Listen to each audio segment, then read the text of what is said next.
Hello, bonjour, je vais parler du prince Harry, on va parler des dernières nouvelles sur les plaintes qu'il a déposées, les actions de justice qu'il a intentées contre certains tabloïds, notamment le Daily Mail et le Sun, le tabloïd anglais.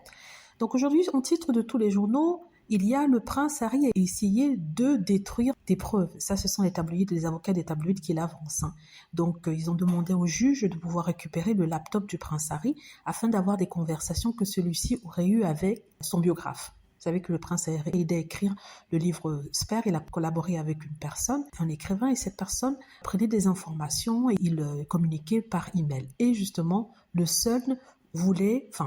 les tabloïds voulaient avoir ces communications-là. Donc, il faut savoir que en début de procès, n'est-ce pas, il est autorisé aux deux parties de fouiller, de demander les documents, peu importe ce que c'est, la nature de ces documents-là. Par exemple, si la plainte porte sur le fait que les journaux ont mis des écoutes sur le prince Harry, écoutes qui datent par exemple de 1980, ils peuvent aussi demander des emails concernant les communications que le prince Harry a eues en 2024. Donc, ils agrandissent leur terrain de fouille et ce afin d'avoir des informations. Après tout, ce sont des tabloïds. Donc, ils disent qu'ils veulent utiliser ça pour leur procès, mais les informations qu'ils demandent ne concernent en aucun cas l'action intentée. Ça ne couvre pas ça. Le prince Harry dit en fait que les tabloïds veulent avoir accès à ça pour ensuite pouvoir divulguer ça dans leurs journaux. Et ce qui n'est pas légal. Mais vous savez, les tabloïds vont trouver un moyen d'envoyer ça à l'étranger pour que l'information sorte. Et c'est ce que le prince Harry ne souhaite pas. Donc, est-ce qu'il a effacé, est-ce qu'il n'a pas effacé? Ça, je ne sais pas.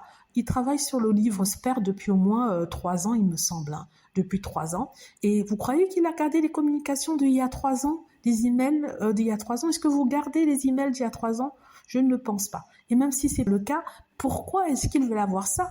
Il communiquait avec son écrivain et ça n'avait rien à voir avec les écoutes téléphoniques qui ont eu lieu au début des années 2000. Donc c'est vraiment ridicule. C'est juste que les médias veulent profiter de cette affaire pour avoir accès à d'autres informations pour ensuite publier ça de façon anonyme entre eux. C'est-à-dire que si un tabloïd ne le publie pas parce qu'il est en conflit avec le prince Harry, il va le donner à un autre tabloïd qui va le publier en disant qu'il tient cette information-là d'une source. On sait très bien que ça vient du tribunal car il n'y a que ceux qui ont reçu les preuves qui pouvaient avoir écho de cette information-là. Donc voilà, c'est ce que je voulais dire ici. Je crois que le juge a demandé au prince Harry de s'expliquer, mais il n'a pas encore donné l'autorisation aux avocats des tabloïds d'avoir ces informations-là. On parle de boîtes d'ordinateurs, de sauvegarde détruites, c'est du n'importe quoi. Ils montent tous en neige pour créer une sorte de drama alors qu'il n'y en a pas. C'est juste que le prince Harry a ces informations, il ne veut pas les donner aux tabloïds, ou peut-être il ne les a plus parce qu'il les a effacées il y a longtemps.